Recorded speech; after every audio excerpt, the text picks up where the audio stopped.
안녕하세요. 용인목수 윤선호입니다. 오늘은 종목 불문하고 목수들의 수입에 대해서, 특히 그 중에서 목수가 월 1,000만원을 번다, 연봉 1억을 번다는 썰에 대해서 말씀드리고자 합니다. 특히 이 썰은 유튜브 그 중에서 영어에서도 한마디도 없고 한국어로 된 목수 관련 동영상이 아주 광범위하게 퍼져 있습니다. 첫 번째, 가능성. 초장부터 단도직입적으로 말씀드리겠습니다. 저희가 TV 틀고 유튜브 틀고 블로그들 보면 월 매출 2천만원, 3천만원, 연매출 2억이나 3억이나 하는 맛집들이 많이 보일 겁니다. 예, 그 사람들 분명 실존하고 식당 영업해서 맛집 등극하고 그 사람한테 알려지면 그 정도 매출 가능은 합니다. 근데 그거 바라보고 식당 창업했다 말아먹는 사람이 한 해에 몇 명, 몇십 명, 몇천 명이고 몇만 명이고, 그러다가 길거리에 앉으시는 분의 비율이 전체 몇 퍼센트나 될까요? 예, 우리가 TV에서 보는 아이돌 그룹들 있죠? 분명히 실존하고 연매출, 월매출 할 거 없이 억대 연봉에 억대 소득 광고 하나씩 억소리 나게 돈을 벌고 연습생으로 시작해서 그렇게 탑스타 되는 거, 예, 가능은 하죠.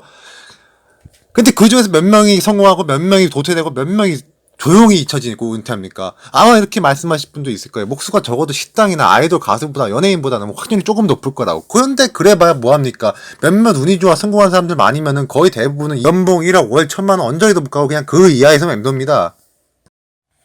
그러니까 같은 개념이라고 보시면 돼요. 예체능을 전공해서 올림픽에서 메달 딸 확률로 아이돌 연습생으로 시작해서 국제 스타 될 확률. 물론 그것보다는 당연히 현저하게 가능성은 높지만, 목수로서 연봉 1억을 찍는다는 것은 어디까지나 전체에 비교해볼 때 소수의 분들이고, 거의 대부분은 그만큼의 수입을 찍지 못합니다. 그러면 실제 목수들의 평균 연봉은 어떻게 되냐? 두 번째, 실제 목수들의 평균 수입.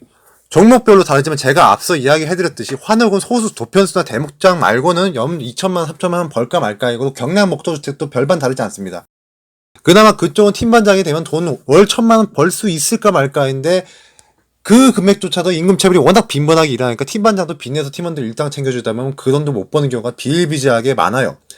가구 목수는 중소기업 월급 기준이랑 거의 비슷하게 받는데, 여러분이 워크넷이나 잡코리아에서 보이는 중소기업 평균 월급이랑 똑같이 100만원 후반에서 200만원 초반대로 받고, 월 300만원은 어지간한 5년차, 10년차 경력자 아니면 쳐다도 보기 힘든 월급인데, 그것도 못 쳐다보는 경우도 많아요. 자기가 창업을 해서 아예 조그마한 가구회사나 공방을 차려서 성공해야 이제 억이나 만져볼까 말까 하는데, 이미 말씀드렸다시피 식당 영업해서 TV에도 나오는 연매출 몇천만 원 되는 맛집 되는 거랑 거의 비슷한 확률입니다. 내장목수 기능공무 인건비 22, 24만원, 반장이 되면 34, 35만원인데 보통 계절별로 일할 수 있는 이수나 변수 가능성 제외하고 달에 20일 이상 일한다고 생각하면은 달에 500만원, 700만원 벌고, 연으로 환산하면 그제야 1억 가까이 돼서 연봉 6천만원, 8,400만원 정도 됩니다.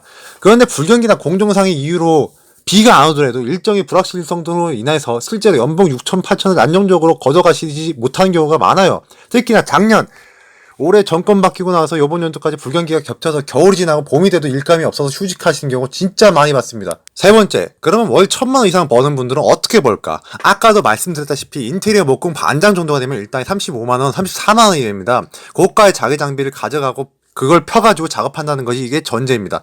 이 인건비만으로 순수히 월 1,000만원의 소득을 가져가려면 월 20일 이상을 일해야 합니다. 적어도 계산해보니까 28일 이상을 일해야겠죠. 업계에서 평균 연장근로 2시간을 하면 4시간 일한 걸로 간주해주는 시급 200% 적용해주는 야근수당 같은 게 있습니다. 그걸로 소위 말하는 일한 일수, 즉 공수를 엄청나게 늘릴 수 있는데, 근데 돈 주는 사람 입장에서는 가뜩이나 비싼 반장 기능공 인건비를 시간당 2배로 지급하자니 너무 비싸기 때문에 되도록이면 연장근로 안 시킵니다. 이제 이쯤 되면 눈치채셨겠지만 대부분의 사람들이 순수히 인건비만으로 1,000만원을 달성하지 못합니다. 그러면 어떻게 1,000만원을 달성하시는 분이 있냐? 합법적으로는 도급계약이 있습니다. 지정된 면적과 공사의 량에 따라 지출한 인건비랑 자재비 빼고 마진율을 붙여서 거기서 수입을 더 얻는 구조예요. 도급계약이라고 하죠. 근데 물론 이 경우는 마진을 얻는 만큼 이것저것 책임질 일이 많아요. AS라든가 하자라든가 1년간 책임을 져야 된다든가. 그 다음 불법적인 방법이 하나 더 있습니다. 똥떼기라는 임금 중간 횡령이 있습니다. 회사에선 자기가 부리는 노동자의 인건비를 20만원, 30만원을 올려놓으면 일하는 사람한테 실제로는 10만원, 15만원씩 주고 나머지 차액을 자기가 다 챙겨버리는 거예요.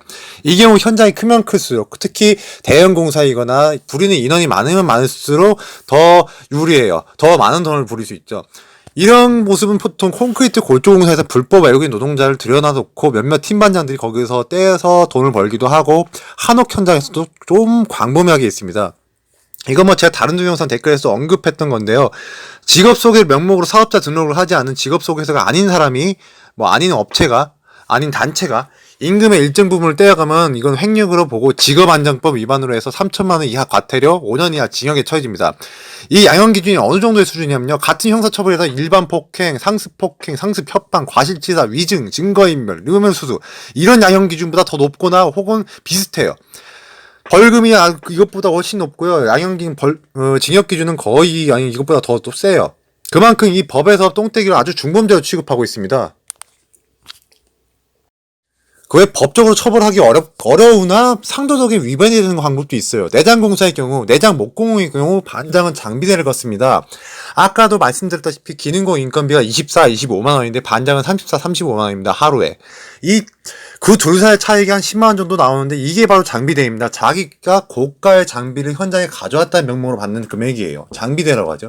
상도덕에는 위배되는 행동인데 다시 말씀드리지만 반장이 현장을 2개, 3개 혹은 3개, 4개를 계약하고 일은 일꾼들한테 시키고 반장이 4개 현장에서 장비대를 거둬가는 겁니다. 근데 그렇다고 장비가 3개, 4개 세트가 있으면 정말 좋은데 정말로 악질이고 상도덕이 없는 사람은 자기 장비를 한 현장에만 풀어놓고 나머지 2개, 3개 현장에서는 일하러 온 사람들한테 고가의 작업 장비를 펼치라고 해놓고 그 사람들한테 장비대를 지급하지 않아요. 자기는 3개, 4개 현장에서 장비대를 받으면서요. 이게 애매한 게 시공자 입장에서 상도덕에 반하는 짓거리로 참 안 입고 온 짓거리인데 법적으로 어떻게 처벌하기도 못하고 조치를 취하기도 애매해요. 저는 이 경우를 한 3번 정도 봤네요. 이래놓고 임금 체불하는 경우도 봤었습니다. 네 번째, 도산. 유튜버에는 아무도 이 문제에 대해서 다루지 않거나 아니면 제가 돌보지 못했던 건데요. 목수 카페에 보면은요, 이런 글들이 있습니다. 연장 처분합니다. 연장 팝니다. 근데 연장이 파는 물량이 엄청나게 많아요.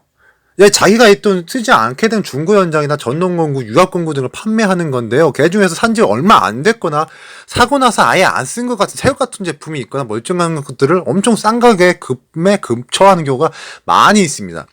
물론 그냥 공구를 수집하거나 유통하는 게 좋아서 많이 사뒀다가 쓸모 없어서 파는 사람도 있긴 있어요. 근데 가만히 보면 원래 자기가 쓰던 것은 한두 개도 아니고 모조리 다 처분하시는 분들이 있습니다. 이게 바로 더 이상 목소리를 안 함으로 연장이 필요 없으니까 처분하시는 분들이에요. 도산한다고 하죠. 하루에 혹은 연애 꾸준하게 이런 분들이 눈에 띕니다. 해마다 눈에 띄어요. 해마다 못 본 경우가 없는 것 같아요. 가구나 목공 카페에 보면 입상도 하고 목공 관련 대회에서 입상도 하고 수상 실적도 있는 사람이 가구 공방 창업하다가 영업 정리하고 남의 가구 공방이나 회사에 들어간다고 굳이 끌어올려놓는 게 한 번씩 등장해요. 포트폴리오 보면 작품도 기똥차게 잘 만들었고 심지어 대회에서 입상한 성적도 있어요. 근데 어지간해서는 그런 커리어를 가진 사람이 없는데 그런 사람들이 남 밑에서 초보자 임금 받고 적은 급여로 생활하겠다고 굳이 끌어올려놨습니다. 인테리어 99인 카페 보면 반장, 팀장, 호위 5가지 생활해왔다는 이력이 있는 사람들이 초보자 혹은 중급자 구하는 곳에 이력서를 들이밀거나 전화하거나 연락하는 경우가 있습니다. 기능공인데 중목으로 인건비를 낮춰서 들어가요. 자기 실력이 있고 인정받았던 사람들이 불과 어제와 다르게 오늘 인정 못 받거나 일이 없어서 자기 가치를 깎아서 밑바닥으로부터 시작하는 분들이 많습니다. 이게 불경기로 가면 더더욱 심해져요. 그 사람들이 영업을 못해서요. 아니면 실력이 없어서요. 평이 안 좋아서요. 영업 잘하고 실력이 있을 때는 도급공사를 월 1,000만 원씩 벌었던 사람들도 줄 못 서거나 운이 없거나 불경기가 겹치면요. 월 수입 제로에다가 실업자로 나가 떨어지는 게 공사판의 풍경입니다. 자기 능력이랑 완전히 물론 자기 능력도 없다고 볼 수 없는데 자기 능력이랑 무관하게 경기의 흐름에 따라서 자기 실력과 무관하게 실업자가 돼요. 요약 들어갑니다. 다른 앞에 있는 내용이 지루하시면 꼭 요약 보시라고 제가 항상 글을 쓰죠. 첫 번째, 목수 월 수입 1,000, 연봉 1억 원 전체에서 일부 혹은 소수들이 누리는 수입으로 과반 혹은 대부분의 목수들이 그만한 수입을 얻지 못합니다. 둘 번째, 형틀 목숨 평균 4, 5천, 내장 목수 평균 그 정도, 목조주택의 한옥은 3천 벌기도 빠듯합니다. 연봉 기준으로요. 호경기에는 그것보다 조금 더 벌 수는 있지만 반대로 불경기에는 이것조차도 못 벌 수 있습니다. 세 번째, 월 1,000만 원 버는 분들 중에 합법적인 마진 계약이나 혹은 계약, 판매, 어떻게든 마진을 붙여서 돈을 벌으시는 분도 있지만은 상당히 많은 수가 똥떼기라는 불법 행위로 돈을 얻으시는 분들이 있습니다. 후자의 경우 과실치사, 상습폭행, 상습협박, 증거인멸, 뇌물수수 혹은 그 이상의 중범죄인이 보시는 경우 증거자료 모아서 바로 콤밥 매기시길 바랍니다. 네 번째, 똥떼기를 했던 하지 않던 반장이든 일반 기능공이든 초보자든 어떤 분들이든 간에 불경기나 상황이 여의치 않은 경우 도산하거나 남 밑으로 들어가거나 아니면 실업자로 전락하는 분 경우가 많습니다.